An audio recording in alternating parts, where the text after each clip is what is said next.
In some parts of the country, fuel prices have started hiking. I was told apart from Kampala, but in very many districts like Hoima, like West Nile, a liter of petrol can go up to 15,000. In Kampala, it is increasing. And my worry is, whenever these prices increase, even when they go back, they don't go back to the real price.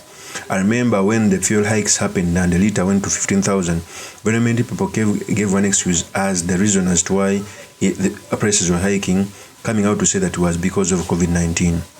But even after COVID-19 ended, the fuel prices which were on 3,000 remained on 5,000. And that is my scare. One of the members of parliament from West Nile came out and said this. Here's the tape. I came from West Nile 2 days ago. I went to fuel in Total. Petrol was at 9,900. Arua City, just opposite the regional referral hospital.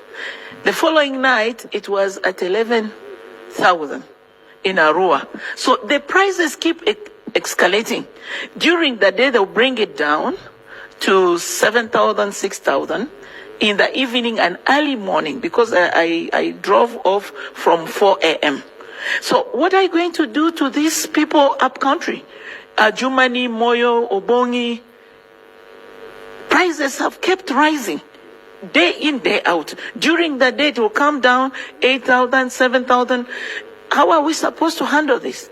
If we have oil reserves, what are you doing for up country, especially West Nile, and particularly the districts I'm mentioning? Thank you. That is the member of parliament.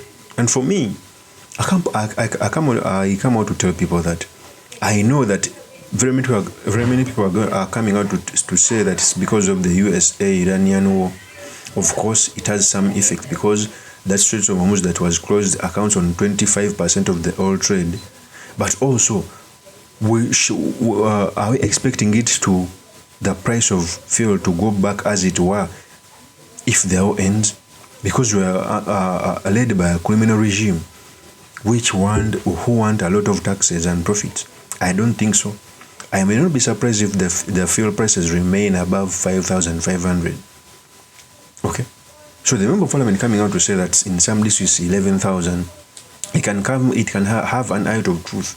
And what's more, a country like Uganda that has oil, almost 10 years later, we have not been able to put out infrastructures that give us fuel. Almost 15 years later. It is the truth. To an extent, I think they were talking about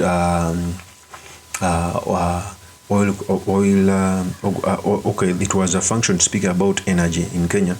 Aliko Dangote, one of the richest personnel in Africa, the richest man in Africa, came out to say he may construct a fuel refinery in East Africa, which can be shared. He said these statements.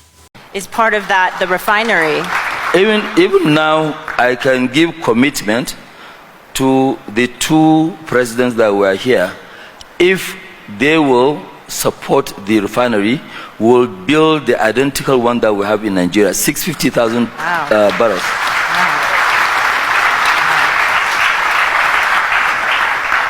So the discussions are still early, though, but the three of you, it seems like you're trying to make this work.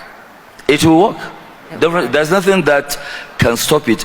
We have done the one in Nigeria, and that's why we are taking the bold move, which we have started already. Piling has started. We are building that one to a scale. 1.4 million barrels a day will give us will be the largest refinery in the world. That's number one. Number two, will have 10% of the entire United States of America's refining capacity. That is Aliko Dangote. In fact, it is even too late. A country like Uganda that got oil, 15 years later we cannot produce petrol. It wasn't called for.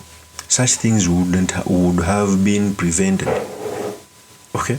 I know a war can bring issues within the fuel prices. But for a government that does not plan, such things can happen. Because our war can continue for a year, 2, 3 years. If it continues, what is our game plan? We can decide to change routes so that we can get energy from somewhere else instead of our people crying. Because remember, a ripple effect in the oil prices has a ripple effect on the standards of living and prices of commodities, because each and everything that is used in the country has an attachment to oil. The mattress you sleep on, they'll manufacture it in Kampala, transport it to where you are, that is fuel. The food which comes from the village will have a ripple effect on fuel, hence the increase in prices. And the common man will feel it. Nobody within government can feel the pitch, because for them, even their salaries are equated to the dollar, meaning their salaries will be increased.